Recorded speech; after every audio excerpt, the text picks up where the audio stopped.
हेल' लोगोफोर, दिनै 2 डिसेम्बर आरो बे 2 डिसेम्बरनि फुंनि समाव नोंथांमोननो माखासे रादाबफोर होनो नागिरदों आरो बेजों लोगोसे नोंथांमोना कारेन्ट एफेयार्स मोनगोन।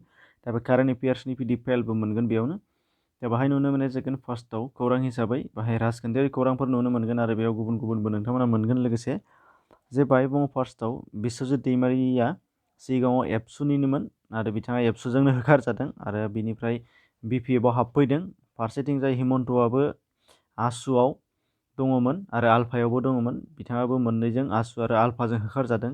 दा बिसोर सानैबो बिजेपिआव दंसै। दा बे बाथ्राखौ फोरोंगिरिफोरनि सिगाङाव बुंथिनानै होदों हाग्रामा महिलारि बिथाङा मंगलबार खालि। बेखौ नोंथांमोना नुगोन, डिसक्रिपसनाव लिंक दं। बेनिफ्राय नुगोन 2 नाम्बाराव रायजोआव जेखि साना हाग्रामाखौ फेजेननो आरो बिटिसिआव बिजेपि सरकार दाहोनो आं बेफोर बदनामफोरखौ गासैखौबो लागोन। दा बे बाथ्राखौ फारसेथिंजाय खौरांगिरिफोरनि सिगाङाव बुंथिनानै होदों बिस्वजित दैमारि बिथाङा। मंगलबार खालि बेखौबो बुंदों बिथाङा।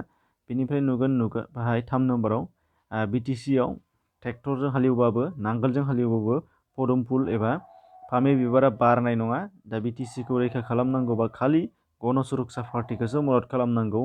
दा बे बाथ्राखौ बुंथिदों नब कुमार सरनिया बिथाङा मंगलबार खालि।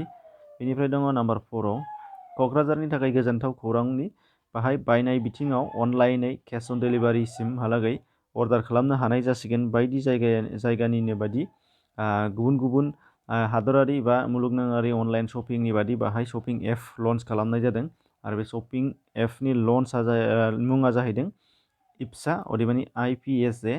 दा बेखौ नोंथांमोना प्ले स्ट'राव थांनानै डाउनलड खालामनो हागोन इजिलि।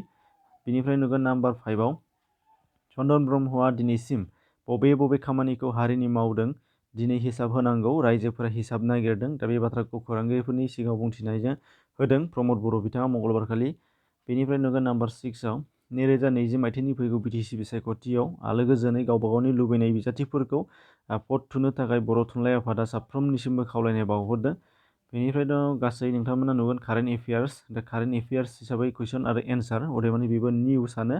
दा बेफोरखौ जायफोरा कारेन्ट एफेयार्स बा स्टुडेन्टस बिथांमोना गोदानथि दङ नेक्स्ट एग्जामाव जिरायगोननि थाखाय। दा बे हिसाबै नोंथांमोना बेखौ जायफोरा नांगौ बेखौ डिसक्रिपसनाव लिंक मोनगोन। बाहाय दिनैनि थाखाय 20था बाहाय जथायनाय जादों, 20था दङ।